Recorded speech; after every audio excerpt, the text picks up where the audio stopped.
I want to share with you one of the most important parenting lessons I've learned, and I think it's a lesson that applies both to parents and to educators. And the lesson is that it is not our job to protect children from pain. It's an easy mistake to make because we never want to see children suffer. But I think it's really important to learn that though we don't ever like to see our kids suffer, it is not our job to protect them from pain. So let me give an example of what I think would be a mistaken consequence of holding this view. One day, a few years ago, my daughter came home from school and she looked really upset. And so I sat her down and had a talk with her, asked her what was wrong. She said she had gone into class that day and one of her friends looked at her and said, "Wow, you matched today," as if this was a really unusual event. And my daughter was hurt by this comment. So I had choices as to how I was going to respond to this. I could let my inner mother bear come out and act on the desire to protect her feelings. Go to the child, say, "How could you do this? That was so rude," and tell Lana that was really obnoxious of your friend, and just try to comfort her and protect her feelings. But is that really what's going to help my daughter? I don't think so. What I needed to do and what I did instead is talk through this situation with her. Give her the tools for reflecting on her feelings, understanding them, understanding the situation, and dealing with it on her own. So, for example, is this a habitual problem with her friend? Does this come up all the time? Is she always being rude to her and saying things that are hurtful? If so, does she need to reevaluate the relationship? Or is this an exception? Is her friend maybe one of those people who's a little bit overly blunt and puts her foot in her mouth sometimes? If so, does she need to just accept this as part of her personality? Or maybe talk to her and just tell her that this hurt her feelings and try to avoid a situation like that again? What does she need to think about internally? Does she like the way she dresses? Does she enjoy it? Does she really care whether other people think she matches or not?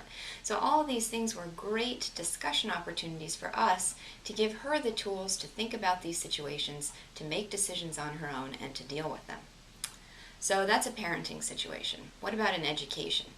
Well, similarly, if I think it's my job to protect children from any kind of discomfort or any kind of suffering, then I might, for example, not want to tell them an answer is wrong when they volunteer it in class, because that might hurt their feelings, damage their self-esteem. But again, would that instantaneous desire to protect them from negative feelings be ultimately valuable to them?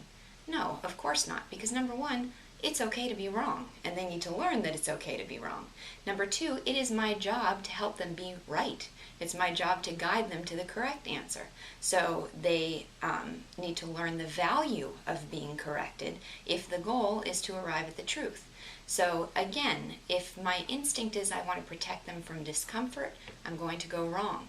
What I need to do is always guide them toward an understanding of the situation and deriving the real value out of the situation. So this is the view that I've learned, that it's really important not to indulge an instinct to protect a child from discomfort. Now, I do want to differentiate that from one thing. I do not think it is important to throw your child to the wolves, because that's what life is all about. Life involves pain and suffering, and they need to learn how to deal with pain and suffering. And I hear this argument sometimes when parents are considering a private school, and they say, but they need to go into a public school environment because that's what the real world is all about. They're going to deal with bullies and thugs and all sorts of problems when they reach adult life, so they need to deal with it when they're children. That I do not agree with. That is not what life is like for an adult. I had a parent once tell me that a teacher was nearly abusive to her child, but the child needed to learn how to deal with it, because when you're an adult, you don't get to choose your boss, and so you have to learn how to deal with authorities of that kind. I looked at her and said, yes, you do. I don't even know what that means. Of course you get to choose your boss. If you don't like your boss, you don't like your job. As an adult, you get to quit. As a child, you're forced into that situation. So I do think it is the job of a parent to put the child in a safe, largely safe, benevolent, healthy, good environment, because that is what life is all about, and the child doesn't have any choice in the matter, so it's your job to provide that for them.